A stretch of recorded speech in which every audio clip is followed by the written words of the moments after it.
How's it going, everyone? It's Ben Foggins, Media Corner, back again with a brand new video for today. Welcome back to another movie review, aka After I Saw. This time it's going to be on the Alto Nights.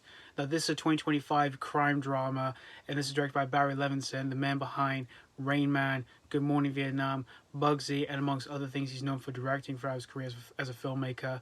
And this stars Robert De Niro, in which he plays two roles in this movie, in which he plays two of New York City's most notorious organized crime bosses, which they're known for control of the city's streets, and they were once best friends, but petty jealousies and a series of betrayals set them on a deadly collision course. So that's pretty much the story of the Alto Nights.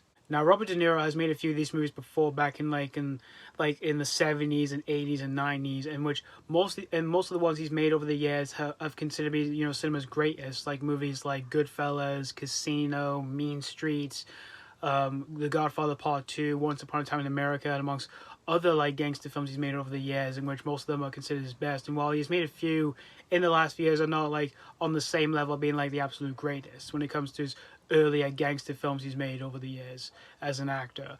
And when it comes to Barry Levinson as a filmmaker, I do think he's a pretty talented filmmaker. I've enjoyed most of his movies, namely Rain Man and Good Morning Vietnam, which are my absolute favorites.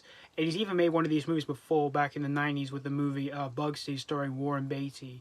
And that's a really good movie I'd recommend you check out if you've never seen before. And it's been a while since Levinson's made a movie as a filmmaker. So when I heard he was teaming up with De Niro with making a new mobster film, I was pretty curious to see what they're going to do together. But I can definitely see why this isn't doing really well, and I can definitely see why this kind of flew under the radar here, because it hasn't been really doing really well with both critics and audiences, because a lot of people were very mixed with this movie. And even after I checked out this movie here, in all honesty, I just tend to find this film just pretty forgettable, and yeah, it was overall just a mediocre experience here for myself.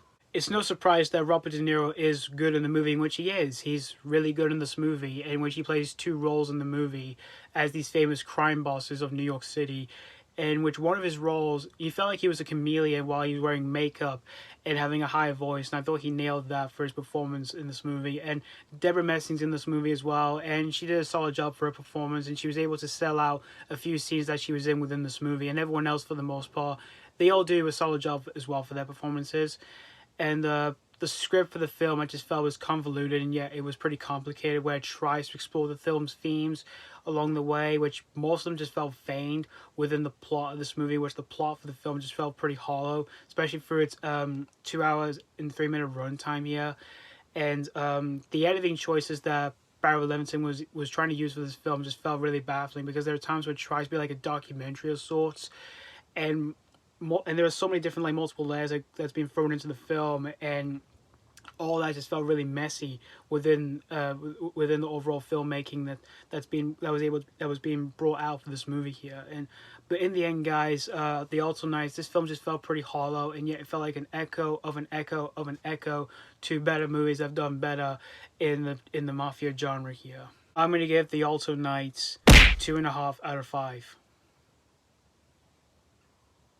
Definitely not my cup of tea.